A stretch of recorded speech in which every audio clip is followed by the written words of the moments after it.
Мин үземнең газиз әти-әниемә һәр вакыт рәхмәтемне һәм дә хәйр дугаларымны җиткереп торам. Алар минем дөньяга килүемә сәбәпче булганнар. Алар минем тәртипле, тәрбияле бала булып үссен диеп, үзләренең мөмкин кадәр тәрбиясен биргәннәр. Һәм кайчан инде мин Бухара Миргарәп ислам мәдрәсәсенә укырга китим дигән вакытта, алар миңа үзләренең фатихасын биргәннәр.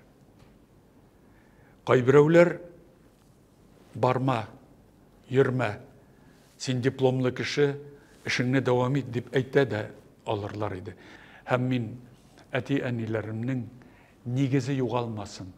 Мин анда тезләнеп, үрмәлеп йөри башлаганмын икән, бу нигезебезне яңартыйк, саклыйк диеп, әлхәмдүлилләh, үземнең кече энем белән бергә без нигезебезне әби-бабай, әти-әни нигезен яңадан торгыздык, яңадан анда йортыбызны куйдык һәм әти-әниебезнең, әби-бабаларыбызның каберенә керерлек юлын да төзедек һәм аларга авылыма кайткан сайын барып әти-әниемә, әби-бабаларга, анда якыннарыбызга һәм бөтен авылдашларыбызга, мәрхүмнәргә Куръан Кәрим укып, дуга кылып китәбез.